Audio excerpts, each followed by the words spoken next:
Então, boa noite a todos, ou bom dia, ou boa tarde, ou boa madrugada. Nessa aula, nós vamos aprendermos a questões de recursos. Qual é a modalidade de recurso que temos no nosso Código de Processo Civil, as mudanças também que tivemos nessa modalidade depois do Código de Processo Civil aí, de 2015, que entrou em vigor em 2016. Tivemos algumas mudanças que não deixam de ser relevantes. Antes de nós adentrarmos a questão do recurso propriamente dito, que recurso nada mais é o que? Recurso é uma forma de que você não é satisfeito com a decisão de um juiz, ou então vou recorrer para que eu possa ser verificado, ser modificado por um colegiado. Então, temos aí a condição de nós recorrermos, não ficarmos sobre a decisão monocrática. Então, ou até mesmo numa decisão do colegiado, nós podemos recorrer para instâncias superiores para que outros que tenham mais experiências, mais vivências, mais ditames com a lei, possam reavaliar aquela decisão que foi tomada. O nosso Código de Processo Civil, no artigo 994, ele fala assim: são cabíveis os seguintes recursos. Recurso, gente, as modalidades recursais é de competência legislativa do Congresso e do Senado para modificá-los. Então eu tenho aqui um rol meramente taxativo. O que é o rol taxativo? Não se crie, não temos outros recursos a não serem esses que estão elencados no artigo 994. Que primeiro, o recurso do inciso 1 é a apelação, segundo é agravo de instrumento, o agravo interno, embargos de declaração, recursos ordinário, recurso especial, recurso extraordinário, agravo em recurso especial ou extraordinário e embargos de divergência. Então nós temos esses 9 recursos, isso é um rol taxativo. Não se crie recursos se não for pela legislação própria. Mas a gente tem algumas outras modalidades de incidentes que não são recursos, porque não estão no rol taxativo do artigo 994, mas são ação rescisória, ação anulatória, reclamação do artigo 988, que a gente tem agora nesse novo CPC, remessa necessária, mandado de segurança, a questões de ação popular. Eu tenho essas modalidades que não são recursos, que não estão no rol desse recurso, mas tem característica de recurso, porque será revista por uma turma, uma turma colegiada, para não ficar numa decisão única de um juiz monocrático. Eu tenho a Lei 9.099, também dos juizados especiais, que eu tenho um recurso inominado, que é um parâmetro, como se fosse uma apelação. Eu tenho os embargos infringentes do artigo 34, da Lei de Execução Fiscais, lá da Lei 6.830, de 80, que também se trata-se de modalidades de recursos, mas não está no rol, porque tem a sua condição específica, está na lei específica, na lei esparsa, desta condição para fins deste recurso. E como que eu posso classificá-los, esses recursos? Porque nós vamos aprender cada tipo de recurso para que você possa ter ideia. Como que eu posso, então, classificar esses recursos? Como esses recursos são classificados? Então eu tenho a questão que eu vou chamá-lo de classificação dos recursos. Então, vejam bem aqui, olha. Nós vamos então começarmos aqui, ó, começar aqui embaixo que está melhor, né? Aqui, ó, classificação. A classificação dos recursos.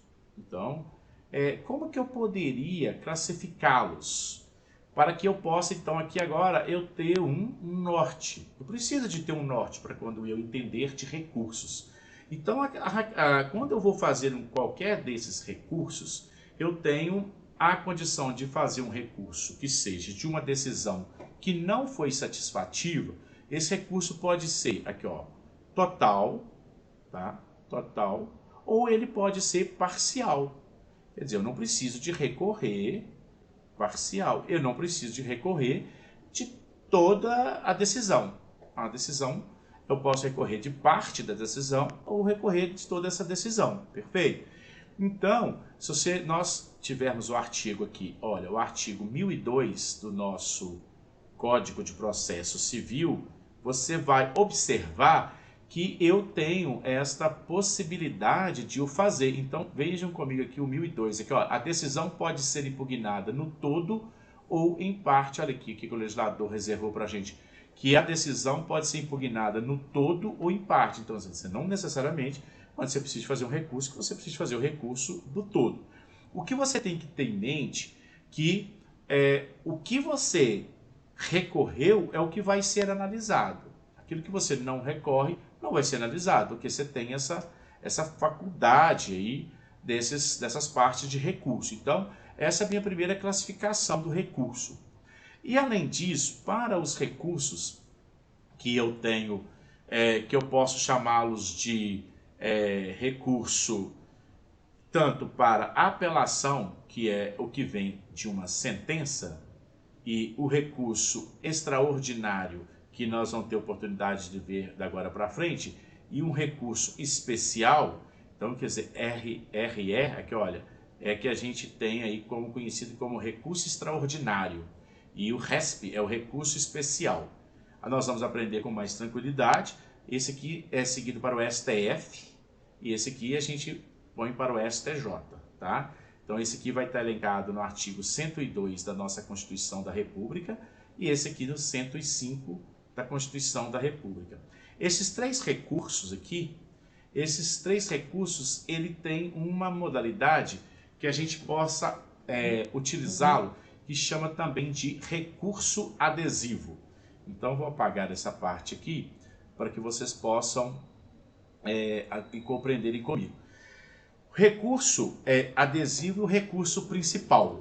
Então, vejam bem, eu tenho esses três recursos que eu disse para vocês. Eu tenho a apelação, né? Eu tenho a apelação, tá? Eu tenho o recurso extraordinário e o recurso especial. Esses três recursos aqui me dão condições de eu fazer um recurso principal, tá? Principal e um recurso adesivo. O que seria o recurso adesivo? Então, a primeira coisa que eu tenho que ter em mente é que só esses três recursos cabem recursos adesivos. O recurso adesivo, gente, é aquele recurso aonde que, quando você não recorreu no tempo hábil, você dá oportunidade para que o outro faça. Então, se eu der um exemplo, vocês vão ter como imaginar o que eu quero fazer. Então, imagina o seguinte, olha aqui, ó. Vamos dar o nome aqui de João, tá? Então, esse João aqui, ele fez um processo, ele teve toda uma fase do conhecimento, teve uma sentença, que esse João, no seu pedido, ele pedia 10 mil reais de danos morais, tá? Então, ele queria 10 mil reais de danos morais. O juiz, ao proferir a sentença, o juiz monocrático de primeiro grau, ele condenou a um banco X, vamos chamar de X aqui, a pagar o João 1.000 reais. Então, você observou que o João, ele pediu 10 mil reais, era o pedido dele. O juiz condenou, julgou parcialmente procedente ao banco, obrigado a pagá-lo, o banco, né, obrigado a pagar ele 1.000 reais. O João diz assim, por mim tudo bem, então eu vou aceitar. Então, o que ocorrer aqui? Quando o João diz assim, eu vou aceitar, no dia que teve a publicação da sentença, o dia que a sentença foi publicada, houve a publicação da sentença, tanto o João como o banco, ambos tinham 15 dias úteis para recorrer. Perfeito? Então, assim, como o nosso CPC hoje fala que os prazos para recurso do CPC são agora em dias úteis. Eu vou tirar sábado, domingo e os feriados. Aí eu, inclusive, tenho que olhar o feriado local conforme a comarca que você tiver, ou então a seção judiciária que você tiver. Então, o que ocorre nesse pensamento? Ambos poderiam recorrer. Então, digamos aqui que foi no dia 1º de agosto. Então, se eu for fazer o fim aqui, digamos que vai, eu não sei, eu não estou fazendo essa conta, mas digamos que seja 22 de agosto, só mesmo a título ilustrativo. Aqui terminaria o prazo para ambos recorrerem, perfeito? O que que acontece? O João, ele falou, eu não vou recorrer, eu não tenho interesse de recorrer, para mim, eu tenho isso aqui como interessante, eu não vou recorrer. E o prazo do João, aqui, e quando deu o 15º dia aqui, o João não tinha recorrido. O banco foi e recorreu, porque o juiz disse assim, João, você quer 10 mil, eu, juiz, acho que você merece R$1.000. E o banco entende que o João não merece nada. Então ele recorreu, perfeito? Ao João recorrer, ao banco recorrer, no momento em que o banco interpôs aqui o seu recurso de apelação, vocês vão ver que hoje eu não tenho mais o juízo de admissibilidade na primeira instância, tá?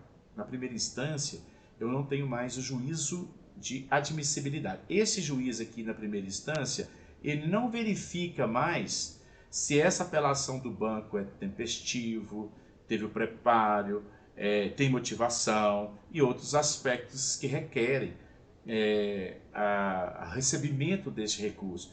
Esse juízo agora aqui, ó, esse juízo de admissibilidade, ele será feito então agora o quê? Pelo relator que receber o recurso. Ele que vai fazer o juízo de admissibilidade. Muito bem. Vou apagar aqui para a gente ter outro quadro, para a gente prosseguirmos, tá? Então, nesse pensamento, quando recebeu a secretaria desse juízo, então quer dizer, a secretaria desse juízo da primeira instância, o que que ele fez? Ela falou assim, João, você precisa de fazer o quê? As contrarrazões. As contrarrazões, você precisa de fazer as contrarrazões. Você precisa fazer as contrarrazões. Quando isso já tinha perdido o prazo, João, para recorrer. Já havia passado os 15 dias. O João, então, diz assim, mas peraí, o banco não quer pagar nem 1.000? Então tá, então agora eu vou fazer o recurso adesivo. Então, o João fez as contrarrazões, tá? As contrarrazões. E, dentro do mesmo, o Fred Didier, que é um grande escritor de processo civil, ele não vê nenhuma restrição de eu fazer as contrarrazões e dentro da mesma contrarrazões eu faço minha apelação. Se eu posso fazer reconvenção dentro da mesma contestação, não seria diferente eu fazer minhas contrarrazões e dentro da mesma petição, dentro do mesmo formato, eu ter a minha apelação adesiva, para até mesmo o princípio da celeridade processual. Então, eu tenho aqui as contrarrazões e aí eu tenho a apelação adesiva. A diferença, gente, da minha apelação aqui, que é adesivo, é o seguinte, o próprio nome está dizendo, é adesivo. Isso significa o seguinte, se o banco desistir, o seu cai. Então, quando o banco for chamado agora e falar, banco, vem cá, olha aqui, o João, ele fez as contrarrazões, mas ele apelou em adesivo, porque dentro do prazo das contrarrazões, ele também teria o prazo do adesivo. Você, banco, quer continuar? Banco. Você quer continuar? Não. Eu, banco, não vou continuar mais. Então agora já virou risco. Acabou. E aí o que vai acontecer? Então o processo termina aí, o banco vai pagar R$1.000 para o João. O banco diz assim, não, eu não vou desistir, porque eu ainda acredito que eu não tenho que pagar nem esses R$1.000. Aí o processo, então, sobe, perfeito, para o tribunal. Antes, o banco vai ter que fazer o quê? As contrarrazões da apelação adesiva de João. Tendo aí essas duas contrarrazões, e tivemos duas apelações e duas contrarrazões, o juízo de primeiro grau, que a gente tem aí, que é um juiz monocrático, ele, então, a secretaria dele encaminha para o Tribunal de Justiça ou então para o Tribunal Regional Federal, dependendo onde esteja o seu processo. Se o seu processo esteja em questões de direito comum ou então em questões de direitos federais aqui, das questões que protegem a federação, a União. Então, esse juiz encaminha para um desses tribunais. Este tribunal aqui, ele então recebe, tá? Recebe e encaminha a uma Câmara, que vai fazer o juízo de admissibilidade. Então, ele faz esse juízo de admissibilidade, se aí realmente é possível esse processo. Digamos que o banco tem que ter feito o preparo e não fez o preparo. Determina o banco que ele faça o preparo em dobro e não faz. O processo é extinto, o do João também, a apelação também do João é extinta. Perfeito? Em razão de quê? Em razão peculiar de que ele é adesivo. Então, assim, eu posso recorrer, posso em adesivo, quando eu já não tenho mais meu prazo para fazer o recurso, e aí eu faço ele em adesivo. Isto é, se você recorreu, eu também vou recorrer, porque aí entendo eu que eu queria terminar o processo, eu queria terminar essa questão, e você não assim o permitiu, perfeito? Então, a questão do adesivo, ele é o artigo 997 do nosso Código de Processo Civil. Olha aqui, ó. Cada parte interporá o recurso independentemente, no prazo e com observância das seguintes regras. Então, quer dizer, o banco vai colocar o recurso em 15 dias úteis e João também em 15 dias úteis. Então, os dois podem apelarem simultaneamente. Isso não é adesivo. Isso aí cada um está apelando conforme o desejo próprio. Então, isso aí não chama isso de adesivo. Cada um simultaneamente estão recorrendo. Agora, sendo vencido o autor e réu, o recurso interposto por qualquer um deles poderá aderir ao outro. Então, quando eu tenho essa possibilidade de aderir, o que é aderir? Esse recurso adesivo é aquele que eu deixei de recorrer, eu tenho motivação para recorrer, vou recorrê-lo. Mas não esqueça, gente, que esse adesivo tem os mesmos requisitos de um recurso principal. Tem que ter motivação, preparo, tempestividade. Ele também segue os mesmos requisitos exigidos em razão do recurso principal, perfeito? Então, este é a questão aí do resíduo. Será admissível na apelação, no recurso extraordinário e no recurso especial. Então, esses três tipos de recurso, eles são modelados para atenderem a questão do recurso adesivo, perfeito?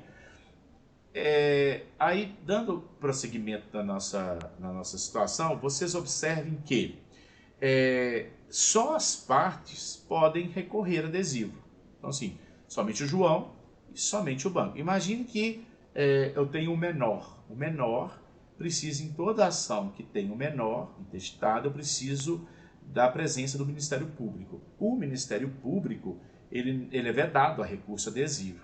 Então, assim, o Ministério Público não tem essa legitimidade. Como terceiro prejudicado também não tem essa legitimidade de recurso adesivo.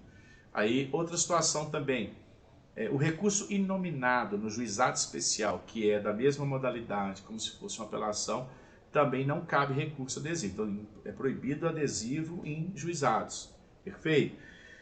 Não há adesivo também, por exemplo, na remessa necessária, onde que quando a sentença proferida contra o ente federado, contra o município que passa de 100 salários mínimos, contra o município que é capital, passa de 500 salários mínimos, contra o Estado da Federação, 500 salários mínimos, e contra a União, 1.000 salários mínimos, qualquer dessas decisões, se ultrapassem esses valores, então há uma remessa necessária. Quer dizer, mesmo que as partes não recorram, deverá que aí o juiz encaminhar como remessa necessária. Perfeito? Aí, dessas condições de remessa necessária, não há um recurso adesivo dentro de remessa necessária. O adesivo deverá preencher também todos os requisitos, como eu disse para vocês, dentro dessa linha aí de pensamento, em razão peculiar desses fatos aí. Muito bem, então, vejam bem assim, vejam questões aqui de exemplo, que também é proibido o adesivo. Deixa eu limpar aqui para vocês, que aí a gente tem essa situação. Então, imagine o seguinte, olha aqui, ó. Ambas as partes recorrem. Então, aquele exemplo que eu estava dando para vocês, então imagine aqui, ó. O João, que é o nosso exemplo inicial, né? O ex-João e o banco X.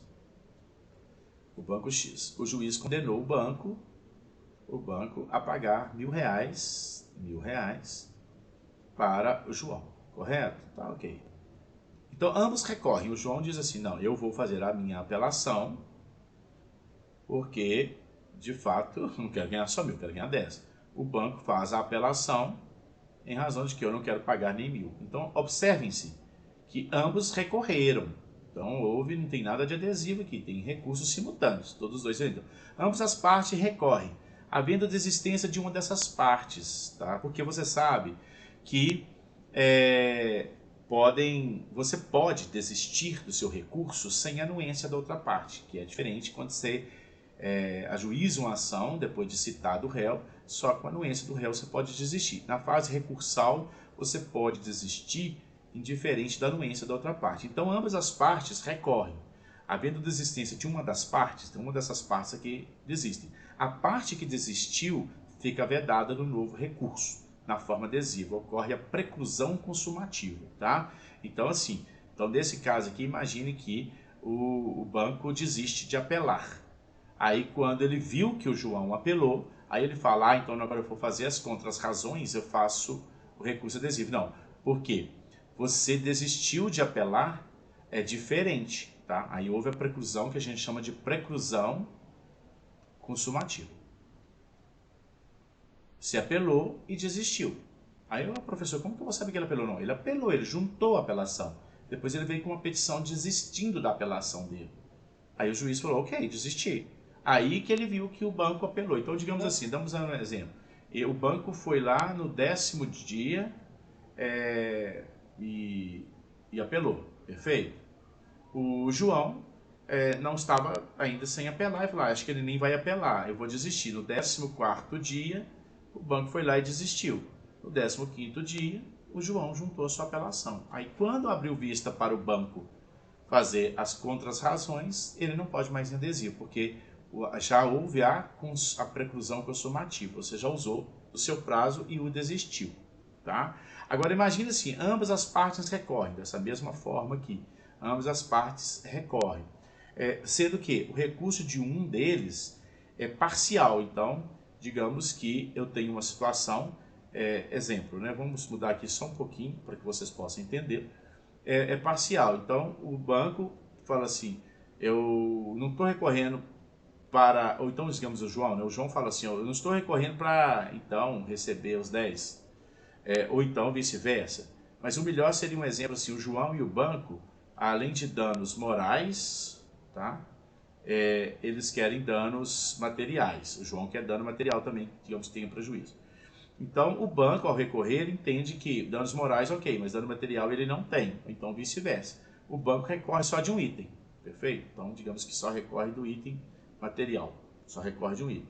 Então, veja bem, ambas as partes recorrem, sendo que o recurso de uma delas, que nós estamos dando ao banco, é parcial. Intima para as contras-razões, não pode utilizar de adesivo. Então, o banco só recorreu de uma parte. Quando vai fazer as contras-razões, o banco vai fazer as contras-razões aqui do João, perfeito? Aí vai, João, então você está recorrendo de 100%, você está requerendo danos morais e materiais, agora eu vou fazer então no meu adesivo o quê? O dano material que eu não pedi. Aí eu não posso, porque também já procuriu. Eu já fiz a minha petição, já juntei minha petição, eu não posso modificá-la, tá? Então, não cabe adesivo quando a situação é dessa forma. Não há possibilidade desse adesivo. Esse adesivo não é cabível, em razão de que houve a preclusão aí também nessa linha de pensamento. E também imaginem uma situação seguinte, ambos recorrem.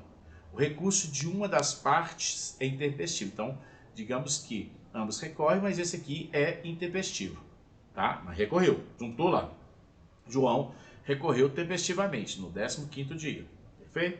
Quando vem as contras-razões, para o banco fazer as contras-razões do João, na contras-razões apresentar adesivo. Isso não pode, proibido, porque houve a preclusão o quê? Temporal. Você fez, então era melhor você ter feito. Porque se você estava sabendo que era intempestivo, que não fizesse, aguardasse para o adesivo. Você não aguardou, você já juntou aqui, sua apelação ela foi intempestiva, por quê? Houve preclusão de tempo, a questão temporal. Então você não pode agora fazer adesivo. Então você deu azar de ter feito intempestivo e agora não tem direito ainda nem de fazê-lo em adesivo. Então essas situações assim peculiares nós temos que observarmos para que a gente não dê má nota. E aí vocês lembram do tempo lá das aulas de fase do conhecimento, né, da parte inicial do processo, que eu tenho prazo, eu tenho a questão da preclusão temporal, né, que a temporal realmente eu perdi prazo, os prazos que tem, que é ditado, né? A consumativa, que é a prática do ato, não pode praticar novamente, igual se eu já fiz aqui a apelação, não posso apelar de novo para mudá-la. Perfeito? Então imagina a pessoa, o João aqui, um advogado do João muito recém-formado, muito afoito, aqui as franguinhas saiu, aí eu não quero apelar amanhã. Então no primeiro dia, mesmo antes da noite terminar, ele já juntou lá a apelação. Aí ele tem mais 14 dias para ficar olhando as jurisprudências e outras coisas. Ele viu que ele podia melhorar a apelação dele, assim, estrutura está péssima. Meu pai, o que eu faço? Vou fazer uma outra para fazer melhor. Não. Aí já houve aí a prática do seu ato. Não pode mais praticar novamente aquilo que você já praticou. Perfeito? E a consumação lógica. Lógica quando a prática dos atos anteriores são incompatíveis. Então, por exemplo, assim, eu tenho uma audiência de AIJ, por exemplo, o primeiro a ser ouvido seria o perito. Perfeito? Se eu quiser assim ouvir. Aí, ou então, depois do perito, eu posso ouvir a depoimento pessoal. Aí eu já ouvi o depoimento pessoal, eu lembro do perito. Juiz, eu queria ouvir o perito. Ele falou, agora já ouve a consumação lógica. Então, deu para vocês entenderem aí a questão que a gente chama de um recurso principal e de um recurso adesivo. Lembram que eu tenho esse recurso adesivo, é uma formalidade, é uma particularidade que me coloca dentro dessa possibilidade. Lembram-se que eu só posso ter isso aí para essas 3 formas de recursos que foram ditos no início da aula. A gente vai fechar esse bloco e o próximo a gente vai falar sobre o duplo grau de jurisdição dos princípios recursais para que nós possamos aí, então, nortearmos. Tá ok?